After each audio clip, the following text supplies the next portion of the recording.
आज का ये एपिसोड शुरू करने से पहले एक छोटी सी बात। क्या आप भी अपना पॉडकास्ट बनाने की सोच रहे हैं? तो एंकर ट्राई कीजिए। ये पॉडकास्ट बनाने का सबसे आसान तरीका है। नंबर एक, ये फ्री है। नंबर दो, इसमें कई सारे ऐसे टूल्स हैं जो आपको अपने फोन और कंप्यूटर पर रिकॉर्ड और एडिट करने की फैसिलिटी देते हैं। नंबर तीन, आप अपने पॉडकास्ट को डिस्ट्रीब्यूट भी कर सकते हैं, जिससे इसे स्पॉटिफाई और दूसरे प्लेटफॉर्म पर सुना जा सके। तो डाउनलोड कीजिए फ्री एंकर ऐप या विजिट कीजिए anchor.fm पर अपना पॉडकास्ट स्टार्ट करने के लिए। ये तो थी एक छोटी सी जानकारी, और अब शुरू करते हैं एपिसोड का सिलसिला। तो आज के एपिसोड में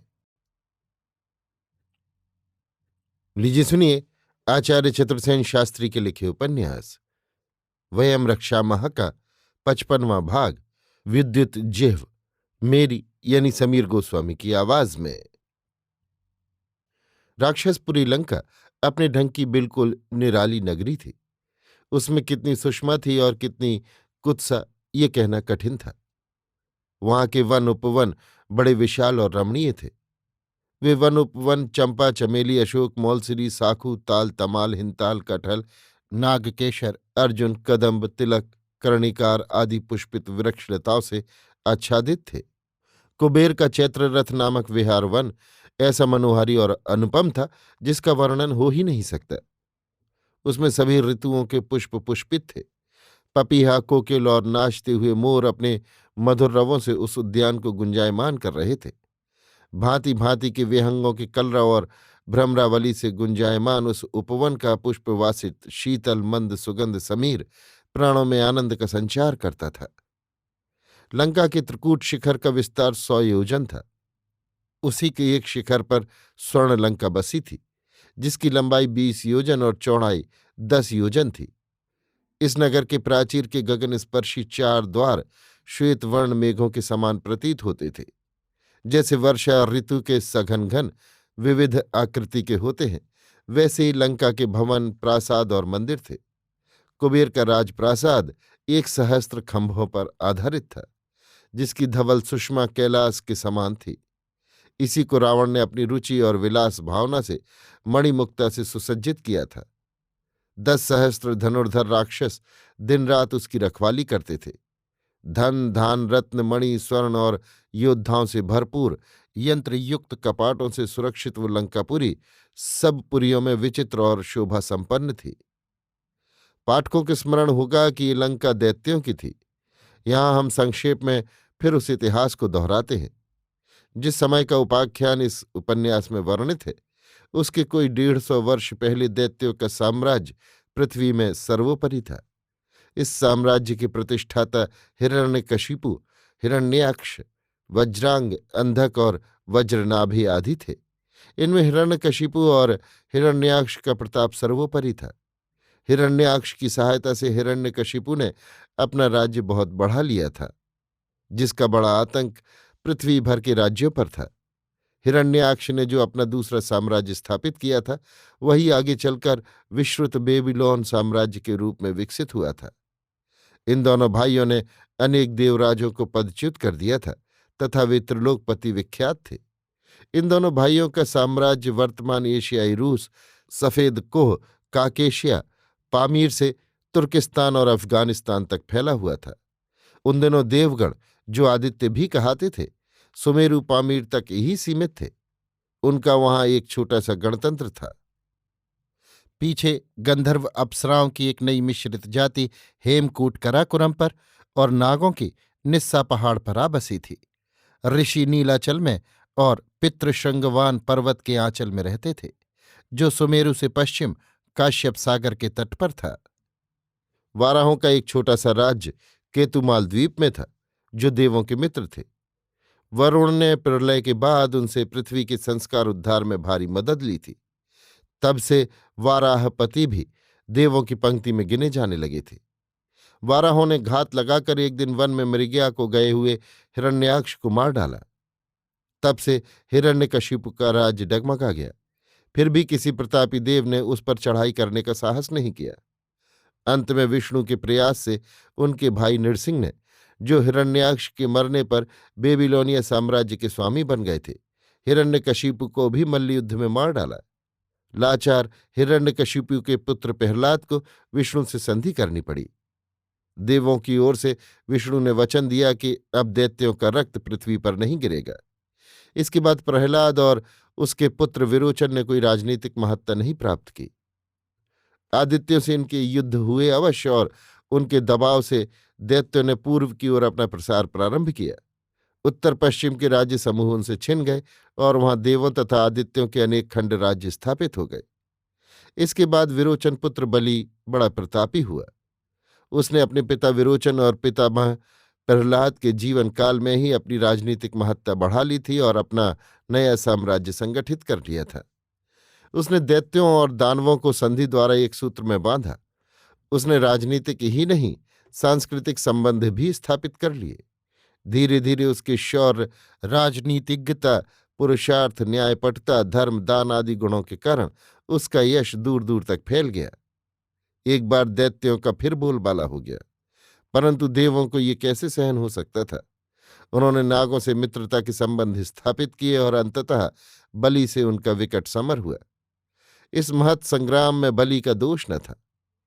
उसने अपने पितामह के निधन का वैर छोड़कर देवों से संधि की। उनके साथ मिलकर समुद्र मंथन किया और पूरा परिश्रम करने पर भी दैत्य खाली हाथ रह गए। सो देवों की धींगाधींगी और अपमान से खींचकर बलि ने युद्ध दान दिया, जिसमें प्रहलाद तक ने वृद्धावस्था में योग दिया। इस युद्ध में दैत्यों की कटक में महापद्मिनी, पद्म, कुंभ, कुंभकर्ण, कांचनाक्ष, कपिकंध, क्षिति, कंपन, मैनाक, ऊर्ध्ववक्त्र, शितकेश, विकच, सुबाहु, सहस्त्रबाहु, व्याघ्राक्ष, वज्रनाभि, एकाक्ष, गजस्कंध, गजशीर्ष, कालजिह्व, कपि, हयग्रीव, प्रहलाद, शंबर, अनहुलाद, नमूची, यम, पुलोमा, विरोचन, धैनुक, युवराज बाण, अनायुषा पुत्र बलि, वृषपर्वा, वृत्र, कनकबिंदु, कुंजभ, एकचक्र, राहु, विप्रचित्ति, केशी, हेममाली, मय आदि अनेक दैत्य, दानव, छत्रपति और मांडलिक सरदार लड़े। देवों की ओर से विद्याधर, गंधर्व, नाग, यक्ष, डंबर, तुम्बर, किन्नर आदि थे। युद्ध में पहले देवों को पराजित होकर अफगानिस्तान की ओर भागना पड़ा। उन्हें अपना देवलोक भी खो देना पड़ा। बाद में उन्होंने बृहस्पति और वामन द्वारा संधि कर तथा बलि को यज्ञ में फंसाकर उसका बल हरण कर अंत में बलि को पराजित किया। इस युद्ध में दैत्य दानवों का बल भंग हो गया और उनका साम्राज्य भी छिन्न भिन्न हो गया। लंकाधिपति दैत्य बंधु माली, सुमाली और माल्यवान के इस युद्ध में सब परिजन खेत रहे, परंतु बलिपुत्र बाण ने फिर उत्कर्ष दिखाया। उसने रुद्र से मित्रता की, जिससे उसकी शक्ति अमोघ हो गई। बाण अपने काल का महान दैत्य सम्राट था। उसकी शक्ति असीम थी। उसी के समय में कालिकेयों की एक नई जाति दानवों में से विकसित हुई। कश्यप की तृतीय पत्नी दनु की दो कन्याएं भी थीं, जिनमें एक पुलोमा थी, दूसरी कालिका। इन दोनों की संतानों से दो नई शाखाएं चली, पौलोम और कालिके। इस समय 20 सहस्त्र कालिकेयों ने बाण की अधीनता स्वीकार कर उसका बल बढ़ाया, परंतु काल पाकर बाण का भी बल क्षय हुआ और कालिकेयों को कश्यप तट छोड़कर लंका की ओर भागना पड़ा। इनमें से बहुतों ने लंका के आसपास के द्वीप समूहों पर अधिकार कर लिया। ये सारे ही द्वीप उस समय रावण के राक्षस साम्राज्य में आ चुके थे। अतः रावण को कालिकेयों पर बहुत बार सेना भेजनी पड़ी, परंतु हर बार कालिकेयों ने राक्षस सैन्य को प्रताड़ित किया। कालिकेयों के आतंक का सिक्का राक्षसों पर बैठ गया। पर महत्वाकांक्षी रावण ने अभी कालिकेयों की गतिविधि पर विशेष ध्यान नहीं दिया था। वह अपने भारत प्रवास में चला गया था। इसी बीच विद्युज्जिह्व लंका में छद्म वेश में आने जाने लगा। वही वास्तव में कालिकेयों का सरदार था। राक्षसों के भय से वो छिपकर लंका में आता था, पर दैवयोग से उसका परिचय हो गया शूर्पणखा राजकन्या से, इसलिए अब लंका में उसका आना जाना और ही प्रकार का हो गया। वो शूर्पणखा से भी छिपकर मिलता था, इसलिए बहुधा कई कई दिन तक उसे घात में लंका में छिपे रहना पड़ता था। विद्युज्जिह्व एक प्रतिभा संपन्न और वीर तरुण था। उसमें साहस की भी कमी न थी। अपने अदम्य साहस और उत्साह के कारण ही वो कालिकेयों का सरदार बन गया था। अपने असाधारण विक्रम से उसने वो द्वीप जय किया था और हर बार राक्षसों को उससे हार खाकर भागना पड़ता था। परंतु उसने अभी लंका में ये प्रकट नहीं किया था कि वही कालिकेयों का सरदार है। शूर्पणखा उसे एक कुलीन दानव तरुण ही समझती थी। उसकी उठान बड़ी सुंदर थी, घुंघराले काले बाल तथा भरी हुई गर्दन। रंग काला था परंतु दांत हीरे के समान उज्ज्वल और चमकदार थे। उसका हास्य बड़ा निर्मल था। उसका विशाल वक्ष, प्रचंड बाहु, पुष्ट जघन और तीखी दृष्टि उसके व्यक्तित्व को आकर्षक बना देते थे। वो शब्द बेधी था। धनुष भी उसका खूब बड़ा था। बाणों का तूणीर सदैव ही उसके कंधे पर पड़ा रहता था। इसके अतिरिक्त एक विशाल शूल भी वो हाथ में रखता था। शूर्पणखा से तथा अन्यत्र भी मित्रों से उसने यही कहा था कि वो आखेट के लिए लंका के वनों में शौक से घूम रहा है। शूर्पणखा के अतिरिक्त ये कोई नहीं जानता था कि वो कालिकेय दानव है। संध्या का अंधकार गहरा होता जा रहा था। इसी समय विद्युज्जीव लंबे लंबे डग भरता हुआ लंका की वीथियों में तेजी से आगे बढ़ता जा रहा था। वीथियों में अंधकार था।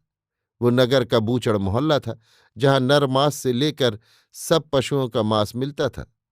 यहाँ व्याघ्र का मांस भी बिक रहा था, जिसे लोग शौर्य वृद्धि के लिए खाना रुचिकर समझते थे। विद्युत जिह्वे के कंधे पर एक भारी हरण का भार था। जो बाण उसके हृदय के पार हो गया था, वो अभी उसके शरीर में अटका हुआ था। उसमें से अभी तक रक्त टपक रहा था। उसके झोले में और भी कुछ पक्षी थे, जिनका उसने शिकार किया था, परंतु ऐसा प्रतीत हो रहा था जैसे उसका स्नायुजाल लोहे का बना हो। वो दूर से आ रहा था और उसके पास काफी बोझा था, परंतु वो बिल्कुल तरोताजा था। एक जीर्ण किंतु विशाल घर के फाटक पर आकर वो तनिक ठिठका, फिर वो भीतर घुस गया। उस समय घर के विशाल प्रांगण में अंधेरा छाया था। कोई पुरुष भी वहां न था। वो दालान पार कर भीतर चला गया, जहां बहुत से राक्षस, दैत्य, दानव, नर नारी, बालक बैठे खा पी रहे थे। सबके हाथों में बड़े बड़े भुने हुए मांस खंड थे और मद्य के भरे भांड उनके आगे धरे थे। वो उन पर भेड़ियों की भांति जल्दी जल्दी तीखे दांतों का प्रहार कर रहे थे तथा मद्य पी रहे थे। विद्युज्जीव ने कंधे का भार एक ओर सहन में पटक दिया। फिर उसने इधर उधर देख एक राक्षस लड़की को संकेत से निकट बुलाकर कहा, अरे शर्मा, इन पक्षियों को मेरे लिए झटपट अभी भून ला। जल्दी कर और नमक भी संगे ही ले आ। राक्षस बाल अमृत पक्षियों से भरा चमड़े का झोला लेकर भीतर चली गई। उसने उलटकर देखा तो उसमें एक सांप भी था। सांप बहुत मोटा था और अभी तक उसके फन से विष और झाग निकल रहे थे। वो उसे हाथ में लिए आई।